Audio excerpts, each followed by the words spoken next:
எப்படி இருக்கிறீங்க? Welcome to Vijay Talks 2.0. நம்ம ஊரில் ஒருத்தர் இருக்கார், ஒரு கட்சி தலைவர் ஒருத்தர் இருக்கிறார். அவர் இப்போ ஒன்று பேசுவார், அப்படியே அடுத்த நாள் கேட்டிங்கன்னு வச்சிங்களேன் அதை மாற்றி பேசுவார். அப்படி ஒருத்தர் இருக்கிறாரு. அவர் பேரை நான் இங்கே சொல்ல விரும்பலை, ஏன்னா அது வந்து என்னுடைய விஜய் டாக்ஸ் தளத்தில் அவரை வச்சு நான் செய்வேன். அதை நீங்கள் பார்த்து என்ஜாய் பண்ணிங்க. பட் அவர் யார் அப்படின்னு தெரிஞ்சிருக்கும். நம்ம நாடு எல்லாம் நமக்கு தான் அப்படின்லாம் வெறி கொண்டு பேசுவார். அப்படி பேசி தான் ஒருத்தர் வந்து இப்போ அமெரிக்கா பிரசிடெண்ட்டாக உட்காந்துருக்காரு. அவர் யாருன்னு கேட்டிங்கன்னா நம்ம ட்ரம்ப் மாமா என்ன சொல்கிறாருன்னா, நேற்று வந்து நான் வந்து ஈரான் அவர்களுடைய எனர்ஜி கிரிட்ஸு, அப்புறம் இந்த பவர் தர்றது, மீன்ஸ் எலக்ட்ரிசிட்டி கொடுக்குற அந்த சப்ளைஸ்லாம் நாங்கள் வந்து கை வைக்க மாட்டோம், இஸ்ரேல் வந்து அதை தாக்காது, நான் வந்து இஸ்ரேலை வார்ன் பண்ணிட்டேன், இஸ்ரேல் வந்து அடிக்கக்கூடாதுன்னு நான் சொல்லிட்டேன் அப்படின்னு சொல்லி ஒரு 3-4 நாளைக்கு முன்னாடி, லாஸ்ட் வீக்னு வச்சுக்கோங்களேன், சொன்னாப்புல. ஆனால் நேற்று நைட் என்ன பண்ணியிருக்காங்கன்னு பார்த்தீங்கன்னா, ஃபுல்லாக அங்கே தான் அட்டாக் பண்ணியிருக்காங்க. இந்த ஆள் பேச்சை எதில் கொண்டு எழுதுறது? முதல்ல ஒரு 48 மணி நேரம் வார்னிங்னு ஈரான் கொடுத்தாப்புல. நேற்று பார்த்தீங்கன்னா, இல்லை நான் வார்னிங்கை வாபஸ் வாங்கிட்டேன், 5 நாள் நாங்கள் சீஸ்ஃபயர் கொடுத்துருக்கோம், ஏன்னா பேச்சுவார்த்தை பண்ணிக்கிட்டு இருக்கோம், எங்களுக்கும் ஈரானுக்கும் பேச்சுவார்த்தை பண்ணிகிட்டு இருக்கோம், அதனால் நாங்கள் வந்து போரை வந்து நிறுத்தி வச்சுருக்கோம் 5 நாளைக்குன்னாங்க. ஆனால் நைட்டு பார்த்தா ஃபுல்லாக எலக்ட்ரிசிட்டி கிரிட்டாக பாட்டு அடித்து வச்சுருக்காங்க. இவங்க இதை முடிக்கிற மாதிரி இல்லை, நம்மளை முடிக்கிற ஐடியா. இதை ரெக்கார்டு பண்ணிக்கிட்டு இருக்கும் போதே நமக்கு மெசேஜ் த்ரெட்டு வருதுங்க. த்ரெட்டு இங்கே பாருங்க, நல்லா தெரியுதா கேமராவில்? இது பார்த்தீங்களா? த்ரெட்டு வருது. ரெக்கார்டு பண்ணிக்கிட்டு இருக்கும் போதே த்ரெட்டு வருது. சொல்கிறேன் ஏன் வருதுன்னு. இப்போ ஒரு 2-3 நாள் சும்மா இருந்தாங்க, அடிக்கலை. அதுக்கு காரணம் என்ன தெரியுமா? ரம்ஜான் இதெல்லாம் போயிட்டு இருந்துச்சு, அது ஒரு சைடு. ப்ளஸ்ஸு இவங்களும் கொஞ்சம் ரிக்வஸ்ட்லாம் பண்ணிக்கிட்டாங்க, அதனால் அடிக்காமல் இருந்தாங்க. ஆனால் நேற்று நைட்டு இது ஃபுல்லாக அடித்து வச்சுருக்காங்க. ப்ளஸ் அது மட்டும் இல்லாமல் இவங்களும் இப்போ சும்மா இருக்க மாட்டாமல் சவுதி அரேபியாவும் இந்த நாடும் சேர்ந்து என்ன பண்ணியிருக்காங்க, அமெரிக்கா கூட சேர்ந்து அவங்கள அட்டாக் பண்ணலாம் அப்படின்ற ஒரு மைண்ட் செட்டுக்கு வந்திருக்கிறதா இப்போ நியூஸ் எல்லாம் பரவிக்கிட்டு இருக்கு. இவங்க அட்டாக் பண்ணாமல் இருக்கும்போதே அவங்க இந்த அடி அடிக்கிறாங்க. இவங்க அட்டாக் பண்ண ஆரம்பித்தா அவங்க என்ன பண்ண போகிறாங்க? ஐயோ, அதை நினச்சாவே ஈரக்கொலைலாம் நடக்குது. ஐயோ, சரி விடுங்க, நமக்கு ஒன்றும் பிரச்சனை இல்லை, அடிச்சுட்டு போங்க, எங்கிட்ட அது விட வேண்டியதான். நம்ம இருக்கிற இடத்துல அடிக்காமல் இருந்தால் சரி, சொல்ல முடியாது. திடீர்னு இருந்தா பேசிக்கிட்டு உட்காந்துருங்க, உசுரோடு இருக்கிற வரைக்கும் வரும், வீடியோ வரும், போச்சுன்னா வராது. ஸோ இப்படி ஒரு சூழ்நிலை தான் வந்து இப்போ நடந்துக்கிட்டு இருக்கு இந்த உலக நாடுகளில், முக்கியமாக நாங்கள் இருக்கக்கூடிய இந்த அரபு நாடுகளில். ஆனால் இந்த நேரத்தில் ஈரான் என்ன பண்ணியிருக்குன்னு பார்த்தீங்கன்னா, அவங்களுடைய ஸ்கூலில் கிட்டத்தட்ட ஒரு 150 பெண் பிள்ளைகளை வந்து கொண்டுருக்காங்க பாம்பு போட்டு. அந்த விஷுவல்ஸை வந்து எடுத்து அந்த நாட்டு மக்கள்கிட்ட கொடுத்துட்டாங்க. பார்த்துக்குங்கப்பா, இது நாங்கள் ஃபால்ஸ் ஃப்ளாக் ஆப்ரேஷன், அதாவது நம்ம போட்ட குண்டு திரும்பி வந்து நம்ம இடத்துல விழுகலை, இதை அடித்தது இஸ்ரேல் அமெரிக்கா தான் அப்படின்ற மாதிரி அந்த ப்ரூஃபோடு எடுத்து அந்த நாட்டு மக்கள்கிட்டே கொடுத்துருப்பாங்க. அந்த இமேஜெல்லாம் பார்த்தீங்கன்னா நம்மளால் பார்க்க முடியல, எத்தனை குழியை தோண்டி வச்சுருக்காங்க, எல்லாம் பாவம் பிள்ளைங்களாம் இருக்குதுங்க. ஸோ அப்போ இங்கே எப்படி சொல்கிற, ஜினோசைடு அப்படின்னு சொல்லுவாங்க, மனித உயிர்களுக்கு மதிப்பே இல்லாமல் போச்சு. இது எதுக்கு நடக்குது, யாருக்காக நடக்குது அப்படின்னு பார்த்தீங்கன்னா, எல்லாமே ஒருத்தருடைய சுயநலம். இது ஒருத்தருடையனா ஒரு நாட்டுடைய சுயநலமா அப்படின்னு பார்த்தீங்கன்னா, பல பணக்காரர்களுடைய சுயநலம் உள்ளுக்குள்ளே. ஏன்னா இப்போ நேற்று ட்ரம்ப் வந்து 5 நாள் சீஸ்ஃபயர்னு சொன்னாப்புல, பார்த்தீங்கன்னா மார்க்கெட்டு சர்றன்னு இறங்குச்சு. நேற்று நைட்டு திருப்பி அடிச்சிருக்காங்க, அப்போ இன்றைக்கி மார்க்கெட் ஏறும். அப்போ இது யாருக்காக இந்த கேம் நடக்குது? அப்போ ஏதோ பண முதலைகள், இந்த இலுமினாட்டின்னு சொல்கிறாங்களே, ஒருவேளை அவங்க சொல்லி தான் நடக்குது, அவங்களுக்காக தான் இதெல்லாம் நடக்குதா? இல்லை இந்த எப்ஸ்டீன் ஃபைல்ஸ்னு ஒன்று இப்போ ரீசெண்டாக ரிலீஸ் பண்ணாங்க, எல்லாம் பார்த்துருப்பீங்க கொஞ்ச நாளைக்கு முன்னாடி. இப்போ அதை பற்றி எவனுமே பேசலை, எல்லாம் ஈரான் வாரை பற்றி தான் பேசிக்கிட்டு இருக்கோம். அதில் வந்து இந்த ட்ரம்ப்லாம் பேர்லாம் அடிபட்டுச்சு. அவர் வந்து ஏதோ 13 வயசு பொண்ணை கூட அப்படி இப்படி இருந்தார் அப்படின்ற மாதிரிலாம் பார்த்தீங்கன்னா ஏகப்பட்ட விஷயம்லாம் வந்துச்சு. ஸோ ஒரு நேரம் அந்த இதெல்லாம் சுத்தமாக மறைக்கிறதுக்கு தான் இஸ்ரேல் இவங்களும் சேர்ந்து இந்த வேலையை பண்ணுறாங்களா, நமக்கு ஒன்றுமே புரியல. ஆனால் ஒட்டுமொத்தமாக நாடுகள் மட்டும் இங்கே பாதிக்கப்பட்டிருக்கு. ஒரு பொருள் இல்லைன்னா பரவாயில்ல, அதாவது நமக்கு ஒரு பொருள் கிடைக்கலைன்னா பரவாயில்ல, ஆனால் ஒரு பொருள் கிடைச்சி அந்த பொருளை உபயோகப்படுத்த முடியாமல் அது என்ன பண்ணுறதுன்னு தெரியாமல் ஒரு இடத்துல முழிக்கிறோம் அப்படின்னா அது எப்படி இருக்கும்? அப்படி ஒரு சுச்சுவேஷன் இப்போ வந்து அரபு உலக நாட்டில் ஏற்பட்டிருக்கு. அது என்னத்துக்குங்கன்னு பார்த்தீங்கன்னா, இப்போ எதுக்காக இந்த சண்டை நடக்குதோ அதுக்காக, அதாவது க்ரூட் ஆயில். இப்போ இந்த க்ரூட் ஆயில் வந்ததுக்கப்புறமா அது என்ன பண்ணுவாங்கன்னா, அதை வந்து எடுத்து ஒரு பெரிய பெரிய ரவுண்டாக குடவுன் மாதிரி கட்டுவாங்க. நீங்கள் பார்த்துருப்பீங்க, நிறையா ஆயில் ஃபேக்ட்ரிலாம் பார்த்துருந்தீங்கன்னா தெரியும், பெருசாக ரவுண்டாக கட்டி வச்சுருப்பாங்க. அந்த மாதிரி டேங்கர் அதுக்குள்ளே தான் வந்து எல்லாத்தையும் ஸ்டாக் பண்ணுவாங்க.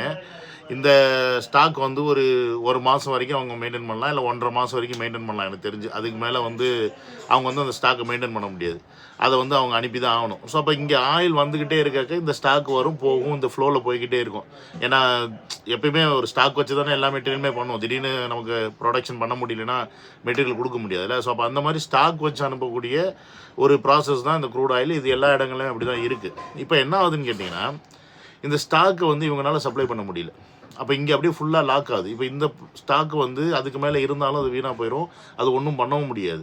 அப்போ இப்போ எப்படி இக்கட்டான சூழ்நிலை பாருங்க. அவங்க வந்து ப்ரொடக்ஷன் பண்ண முடியும், இந்த ஸ்டாக் இங்கே இருக்குது, இந்த ஸ்டாக்கை வெளில அனுப்ப முடியல, அதனால இங்கே பெரிய லாஸ் ஆகுது. அது மட்டும் இல்லாமல் இதெல்லாம் அங்கே இருக்கும்போது இந்த சண்டை நடந்துகிட்டு இருக்கும்போது குண்டை தொங்கி போட்டாங்கன்னு வச்சுங்களேன், நல்லா பத்துக்கிட்டு எரியும், அதை அணைக்க கூட முடியாது சீக்கிரமாக. அப்போ எந்த மாதிரியான ஒரு சிக்கல்களுக்குள்ளே இந்த நாடுகள் போய்கிட்டு இருக்கு அப்படின்றத புரிஞ்சுக்காம 2 நாடுகளும் சண்டை போட்டுட்டு இருக்கு. இதை பேச்சுவார்த்தை பண்ணி முடிக்கவும் மாட்டேங்கிறாங்க. இத்தனைக்கும் பேச்சுவார்த்தை பண்ணணும்னா ரஷ்ய அதிபர் புத்தின் வந்து சொல்கிறாரு, நான் கூட வந்து உங்கள்கிட்ட பேச்சுவார்த்தை பண்ணுறேன், நான் மத்தியசம் பண்ணுறேன்யா, பஞ்சாயத்து நான் பண்ணி வைக்கிறேன், விடுங்கய்யா, நிறுத்துங்கய்யா அப்படின்னு சொல்லி ரஷ்ய அதிபர் புத்தின் சொல்கிறாப்புல. இந்த பக்கம் ஈஜிப்டு, ஓமான் இவங்கெல்லாம் வந்து என்ன சொல்கிறாங்கன்னா, நாங்கள் வந்து பேச்சுவார்த்தை பண்ணுறோம், நீங்கள் வந்து மத்தியசம் பண்ணி நிறுத்தி வைக்கணும்னு. ஆனால் ஈரான் வந்து ஒரே பொடியாக இருக்குது. எங்களுடைய கண்டிஷன் இடைக்கால நிறுத்தல் வேண்டாம், மொத்தமாக நிறுத்துறதுக்கு வெளியே பண்ணி கொடுக்குறதா சொல்லுங்கள், இல்லைன்னா பரவாயில்ல, நாங்கள் உசுரோடு வாழ்கிறத விட செத்தாலும் பரவாயில்லைன்னு சொல்லிட்டு ஈரானின் மக்களே சொல்கிற அளவுக்கு ஒரு விஷயம் நடக்குதுங்க. பார்த்தீங்கன்னா தெரியும், இந்த பொண்ணு பேர் நமக்கு என்னன்னு தெரியல. இந்த பொண்ணு வந்து பார்த்தீங்கன்னா வெளிநாடு, ஜெர்மனியோ ஏதோ ஒரு நாடு, யூரோப் கண்ட்ரியில் போய் இப்போ வாழ்ந்துகிட்டு இருக்கு, படிச்சுக்கிட்டு இருக்கு. ஆனால் இங்கே சண்டை நடக்குதுன்னு தெரிஞ்சவொடனே 2வது நாள் அங்கேருந்து கிளம்பி ஈரானுக்கு வந்துருச்சான். அப்போ எப்படிப்பட்ட ஒரு மனநிலைமையில் அவங்க இருக்காங்க பாருங்க. அதாவது என்னுடைய நாட்டுடைய சண்டையை நான் என் நாட்டிலேருந்து பரவாயில்ல நான் பண்ணிக்கிறேன், நீ அப்போ அவங்களுக்கு வந்து அவங்களுடைய நாடு எவ்வளோ வந்து முக்கியமாக அவங்க வந்து பார்க்குறாங்க, எவ்வளோ நேசிக்கிறாங்க அப்படின்றத நம்ம இதுலேருந்து புரிஞ்சுக்க முடியுது. ஒரு நாட்டு தேச பக்தியோடு இருக்கிறாங்கன்னு சொல்ல முடியும். அப்படிப்பட்ட ஒரு பீப்புளாக தான் இந்த ஈரானியன்ஸ் இருக்கிறாங்க.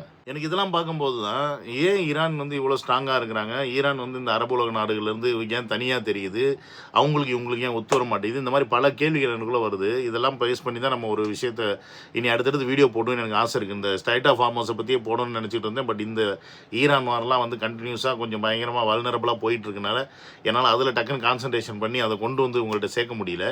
இப்போ எனக்கு அது ஒரு கான்செப்ட் அப்படியே நிற்கிது, ஸ்ட்ரைட் ஆஃப் ஹார்மஸ். அதுக்கப்புறம் பார்த்தீங்கன்னா ஈரான் ஏன் இவ்வளோ தூரம் வந்து டெவலப்பராக இருக்குது அப்படின்னு சொல்லிட்டு இன்றைக்கி ஒரு வீடியோ ஒன்று பார்த்தேன். ஆக்சுவலி அவங்க வந்து தமிழ்காரங்க தான். அவங்க ஈரானில் வந்து பயோடெக்னாலஜி ஏதோ ஒன்று பண்ணிகிட்டு இருக்காங்க அப்படின்ற மாதிரி நான் ஒரு வீடியோ ஒன்று பார்த்தேன். ஸோ அவங்க ஈரானை பற்றி பயங்கரமாக புகழ்ந்துருந்தாங்க. ஸோ அப்போ அதெல்லாம் எனக்கு வந்து நிறைய க்யூரியாசிட்டி கிரியேட் பண்ணுது. எப்படி ஒரு நாடு வந்து இத்தனைக்கும் அவங்களுக்கு வந்து ஏகப்பட்ட பொருளாதார தடை இருக்குது, ஆனால் இதெல்லாம் மீறி இந்த நாடு இவ்வளோ டெவலப்டாக இருக்குது, அவங்களுக்குள்ள ஒரு டெவலப்டு கட்டமைப்பை செஞ்சு வச்சுருக்காங்க அப்படின்னா ஆச்சரியப்பட வேண்டிய விஷயம்தான். ஆனால் ஒரே ஒரு சந்தோஷம், இப்போ இந்த உலக நாடுகள் பாதிப்பு அடைகிற மாதிரி இந்தியா மட்டும் இப்போ வரைக்கும் பாதிப்பு அடையலை.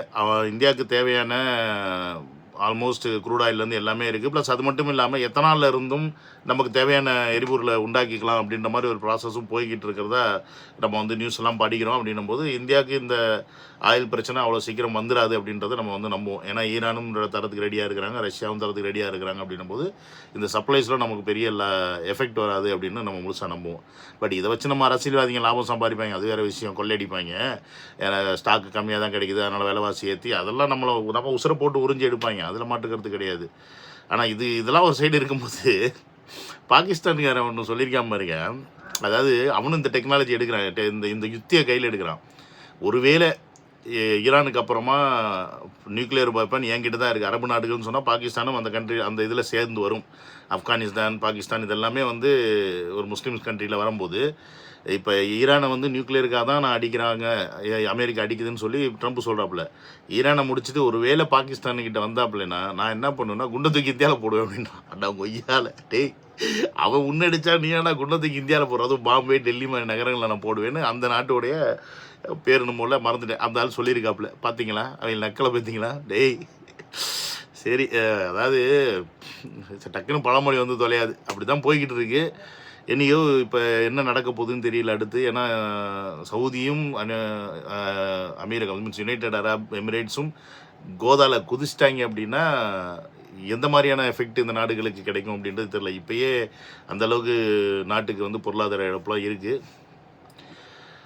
லெட்ஸ் வெயிட் அண்ட் see நாளைக்கு என்ன நடக்குது அப்படின்றத நாளை வரை இருந்தால் வந்து உங்களிடம் சொல்கிறேன். நன்றி, வணக்கம்.